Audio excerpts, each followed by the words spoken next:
Hello mga ka-anime! Welcome back sa ating channel. At bago tayo mag-umpisa sa panibagong kwento, mag-i-intro muna tayo.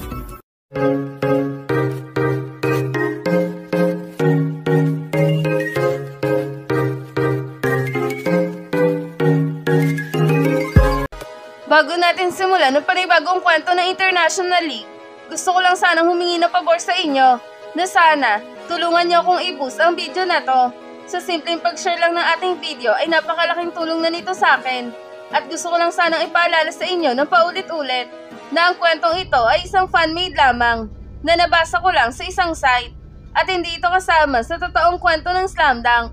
Ngayon, kung nagustuhan niyo ang ganitong kwento, please pa-like ng ating video at pa-follow na din sa ating Facebook page na Tagalog Anime Manga.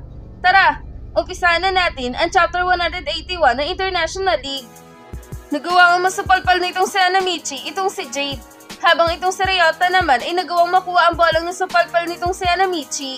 Kaya naman, nang hawak na ng Shouko ang bola, agad din naman silang gumawa ng isang napakabilis na play. At itong si Mitsui naman ay agad na tumira ng isang napakasolid na tres, na agad din naman pumasok sa kanilang basket. Kaya naman, nagawa na nilang makuha ang kalamangan sa Dream Team na labis na ikinatuwa talaga ng buong tagahanga ng Shouko.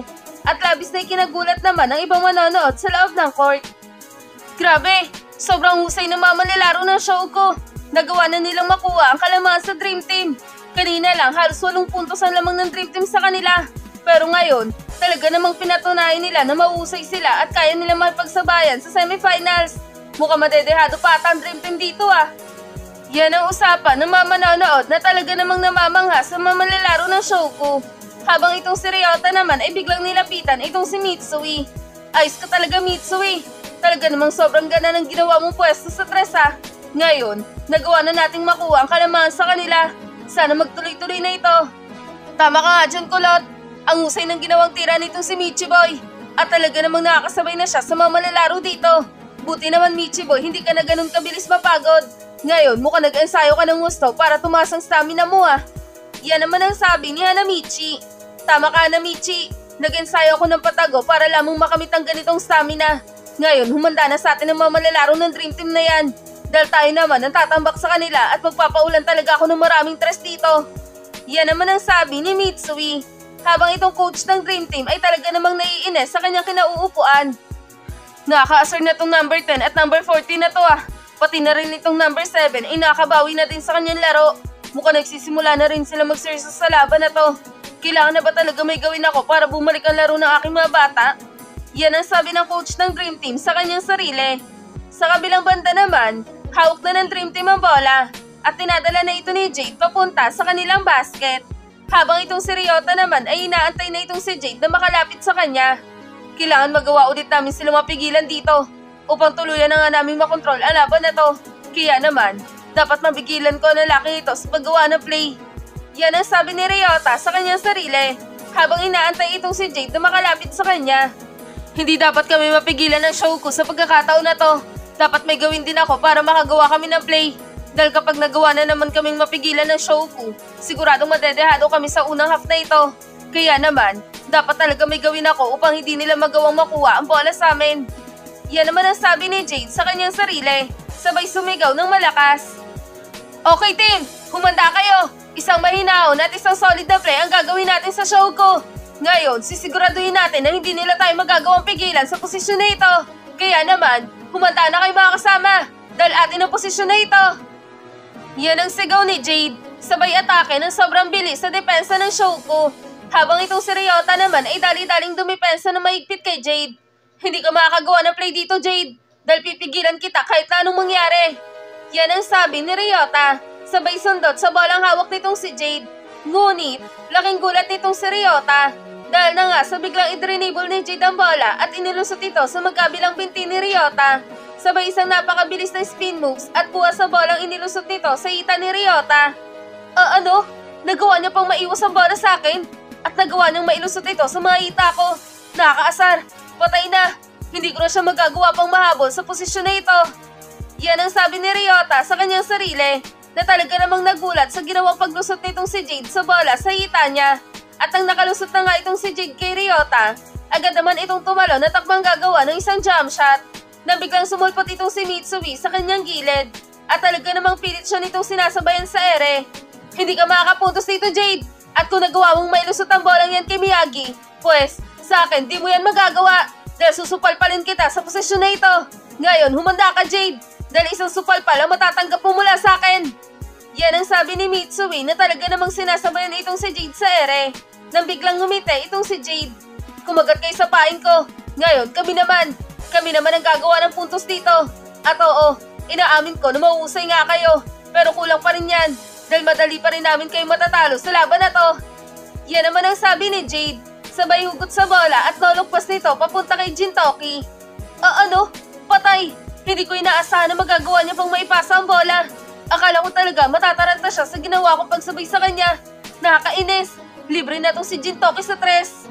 Yan ang sabi ni Mitsui na talaga namang nagulat sa pagpasa nitong si Jade kay Gintoki. At nangawak na nga ni Gintoki ang bola, agad rin naman itong umite sa kanyang sarili. Ngayon, ako naman Mitsui.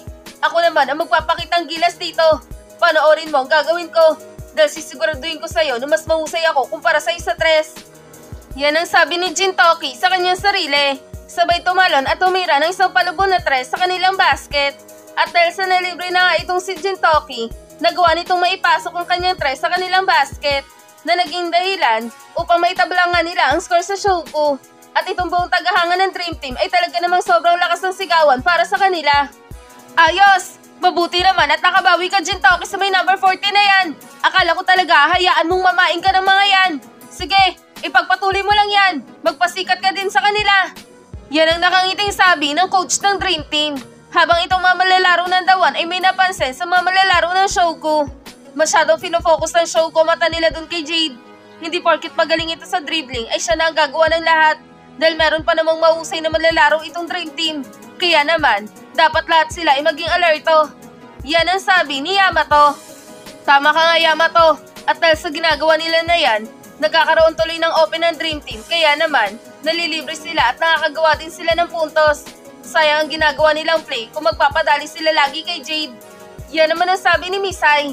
Kaya nga maganda na nga sana ang laro ng Shoku at maganda na ang ginagawa nilang play dahil nagagawa na nila masabayan ng Dream Team. Ngunit, hindi talaga maiwasan ng Shoku na magka-error sila sa laro. Yan naman ang sabi ni Kenji. Sa kabilang banda naman, hawak na ng Shoku ang bola at dinadala na ito ni Ryota papunta sa kanilang basket. Ang bilis ng paggawa nila ng punto sa amin. Kailangan makabawi kami agad sa kanila. Hindi pwedeng mapunta ulit sa kanila ang takbo ng larong ito. Kaya naman, dapat may gawin rin ako. Yan ang sabi ni Ryota sa kanyang sarili. Sabay sinimula na nga nitong inatake ang depensa ng Dream Team. Ngunit, agad din naman itong nadepensahan ni Jade ng mahigpit. Akala mo ba papabawiin pa namin kayo dito, Bansot? Pwes, diyan ka nagkakamali dahil hindi kita hayaan na makagawa ng play laban sa depensa namin. Yan ang sabi ni Jade na talaga namang dumidepensa ng mahigpit kay Ryota. Nakakasar ang lalaking to Nagawa niya agad ako madepensa ng mahigpit. Kailangan ipasa ko na ang bolang ito bago niya pa ako magitkit. Yan ang sabi ni Ryota sa kanyang sarili. Sabay pasa ng bola papunta kay Rukawa. At nang hawak na nga ni Rukawa ang bola, agad din naman itong inatake ang depensa ni Todori. Sige Rukawa, umatake ka lang sa depensa ko. Tignan natin kung gaano ka nga ba talaga kahusay gumawa ng play. Yan ang sabi ni Todori na talaga namang dumidepensa ng mahigpit kay Rukawa. Kung yan ang gusto mo, pues pagbibigyan kita. Kaya naman, ihanda mo na yung sarili mo dahil sisiguraduhin ko na mapapahiya yung depensa mo sa akin. Yan naman ang sabi ni Rukawa. Sabay inatake ang kanang depensa nitong si Todori. Sabay hugot sa bola at ginamitan niya ng Shammgod itong depensa ni Todori na naging dahilan upang tuluyan niya na nga maiwasan itong si Todori. Ano? Isang Shammgod? Hindi ko inaasahan to Mukha nag-ensayo sa Amerika ang lalaking ito. Dahil doon ko lang naman nakita ang galaw na Shammgod sa Amerika. Mukha masisiyan talaga ako sa laban na to. Dahil mukha mahusay talaga ang Rukawang ito. Yan ang sabi ni Todori sa kanyang sarili na talaga namang tuluyan ang naiwanan nitong si Rukawa. At ang malapit na nga itong si Rukawa sa kanilang basket, agad din naman itong binantayan ng maigpit ni Momoski. Ngunit, hindi nagpasindak dito si Rukawa na kahit malaki itong si Momoski, talaga namang sinubukan ni Rukawang makawala dito. Subalit, sobrang lakas talaga ng katawan nitong si Momoski. Kaya naman, itong si Rukawa ay napilitang ipasa ang bola papunta kay Akagi. At nang hawak na ni Akagi ang bola, agad niya rin namang binangga ang katawan nitong si Akashi. Sabay spin moves ng sobrang bilis at tumalo ng mataas at gumawa ng isang jump shot. At dahil sa hindi siya nagawang masabayan nitong si Akashi, nalibre itong si Akagi at nagawa niyang maipasok ang kanyang tira sa kanilang basket na naging dahilan upang makuha na naman nila ang kalamangan sa Dream Team na labis na ikinatuwa talaga ng buong tagahanga ng Shouko. Ayos! Nakabawi din agad ang Shouko! Ang usay mo talaga, number 4! Ang lakas ng katawan mo! Nagawa mong makapuntos laban kay Akashi! Talaga namang pinapatunayan mong malakas ka sa ilalim ng basket! Pati na rin ikaw, Rukawa! Ang usay mo rin! Dahil nagawa mong malusutan itong depensa ni Todori nang walang kahirap-hirap! Ngayon, kayo na naman ang lamang! Kaya naman, huwag niyo na silang hahayaan pa na makabawi sa inyo! Dalian niyo na, Shouko! Depensa na! Depensa! Depensa! Depensa! Yan ang sigawan ng mga tagahanga ng Shouko.